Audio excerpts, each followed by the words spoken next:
আরিফুল হক সাহেব যাদের দিলেন নেত্রী সাথে হাতে অ্যাপ্রুভ করে। শেখ হাসিনা অন্যরাও টাকা দেন, কিন্তু অন্য লোকে সেইটা টাকাটার ব্যবহার করতে পারে না। মেয়র আরিফ ইজ ডিফারেন্ট, তিনি টাকাটা ঠিক মতো মানুষের কল্যাণে ব্যবহার করেছেন। কারণ আমরা খুব ভাগ্যবান, আমরা যাকে নেতা পেয়েছি সেই বঙ্গবন্ধুর কন্যা শেখ হাসিনা। তিনি মানুষের মঙ্গল করতে চান, তিনি দেশের উন্নয়ন করতে চান, জনগণের মঙ্গল করতে চান, এবং কোনো যদি প্রপোজাল থাকে যাতে মানুষের মঙ্গল হবে, উন্নয়ন হবে, তাহলে তিনি সেটা সাথে হাতে অনুমোদন দেন। আমাদের এই যে আরিফুল হক সাহেব যাদের দিলেন নেত্রী সাথে হাতে অ্যাপ্রুভ করে দিয়েছে, কিন্তু পরবর্তীতে বিভিন্ন জায়গায় আটক আছে। একটা আটকের কারণটা হলো যেটা আমি বললাম, যদি আমি ওনাকে পরিচয় দিই আমি বিএনপি, কিন্তু অনেকে বলে যে উনি দেখেন উল্টা দলের মেয়র হলে আর সরকার একটু ঝামেলা আছে, সেই জন্য বুঝে শুনে আপনারা ভোট দিবেন। কারণ উল্টা দল হলেই কিছু দুষ্ট লোক আছে, তারা গিয়ে অনেক প্রজেক্ট বলে যে উনি বিএনপির লোক করে। মেয়র সাহেব কাজ করেছেন, শেখ হাসিনা ওনাকে টাকা দিয়েছেন, আমরা সহায়কের ভূমিকা পালন করেছি।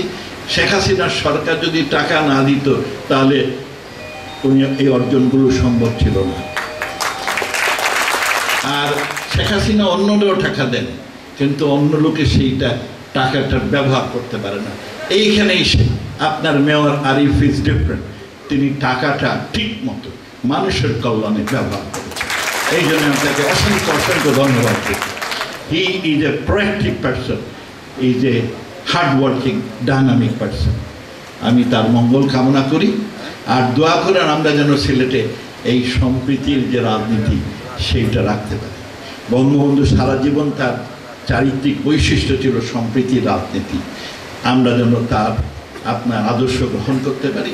আর সেই সাথে আমাদের যে ঐতিহ্য, সিলেটের ঐতিহ্য, সর্বশ্রেণীর সাথে আপনার আমাদের সম্প্রীতি, সেই সম্প্রীতি যেন আমরা বাংলাদেশের উন্নয়নের বড় চাবিকাঠি শান্তি ও স্থিতিশীলতা। আমরা আগামীতে আমাদের সামনে বহু রকমের বানোয়াট কথাবার্তা আসতেছে, স্মরণ রাখেন আমরা বাংলাদেশে শান্তি ও স্থিতিশীলতা রাখতে চাই। শান্তি এবং স্থিতিশীলতা যদি রাখতে পারি তাহলে আমাদের উন্নয়ন কেউ ঠেকাতে পারবে না। আমাদের 2041 সালে অবশ্যই আমরা একটা স্মার্ট বাংলাদেশ, একটা সোনার বাংলা, একটা উন্নত সমৃদ্ধ স্থিতিশীল আপনার সরকার ব্যবস্থা প্রতিষ্ঠা করতে পারবো ইনশাআল্লাহ। আপনাদের দোয়া চাই, সাহায্য চাই। আপনাদের সাহায্যের ফলেই আমরা অনেক দূর অগ্রসর হয়েছি।